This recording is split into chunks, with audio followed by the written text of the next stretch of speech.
Why we need the National Education Policy 2020. What does this new education policy really try to achieve? On the face of it, the answer is rather simple. Education leads to employment, and a new education policy ought to create more employable individuals.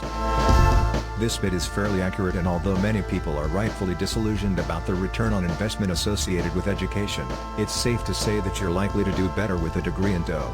Here's data from a 2011 to 2012 survey on employment. Better education equals better returns. But there's a crisis brewing in India. Despite churning out more high-skilled workers than ever before, unemployment is on the rise. When you talk to employers, they'll tell you stuff like 80% of Indian engineers are not fit for any job in the knowledge economy. When you go look at the state of skill development in India, you'll see we are lagging behind on most metrics. And if you put all the facts together, you'll realize this is a ticking time bomb just waiting to explode. In Japan, an estimated 700,000 young people, known as hikikomori, have withdrawn from society, rarely leaving home. In North Africa, restless youth were at the vanguard of the demonstrations that toppled governments in Egypt and Tunisia.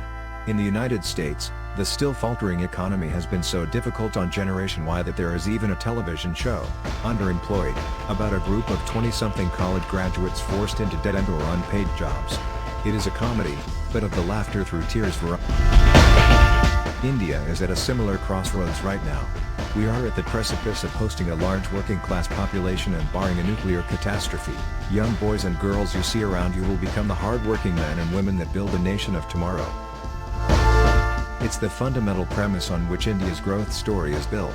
It's the idea behind the demographic dividend. When a country experiences low birth rates in conjunction with low death rates and receives an economic dividend or benefit from the increase in productivity of the working population that ensues.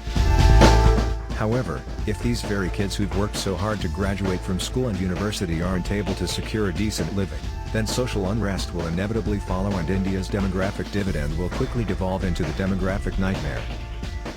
So bridging this gap is quintessential to our cause. You could always solve this problem by creating new job opportunities. However, if the education system consistently produces graduates who aren't equipped to tackle the needs of a 21st century employer, then you won't make a significant dent either way. Which means you can't solve this overnight. Employers need to actively engage with educational institutions to produce graduates who better fit the bill, and you must also offer students the same kind of flexibility to pick and choose as they like. If the education system is highly rigid, students will be forced to go through a program, even if they feel they are better suited elsewhere. Consider, for instance, the simple act of offering prospective graduate students multiple entry and exit points throughout the undergraduate program. The credits that the students obtain in their first and second year will be stored using the DigiLocker system. So, in the third year, if they want to take a break and continue their course within a fixed period, they can utilize these credits for further education. Higher Education Secretary Amikari. Meaning students will now be offered a certificate in the first year of graduation, a diploma in the second year, and a degree in the third or fourth year, depending on the course. And they can come back within a fixed period to do more if they so wished. It's an insurance policy. You can take a drop year and it won't be the end of the world. You can go work at a startup. You can do NGO work. You can experiment. You can try your hand at different things and you'll still have a certificate.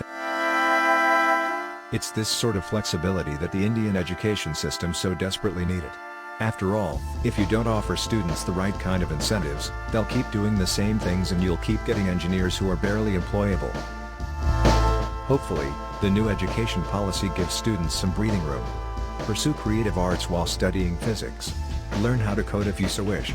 Study in your local language and maybe you'll finally walk out of the system ready to do something that you really desire. Until then, keep learning and keep smiling.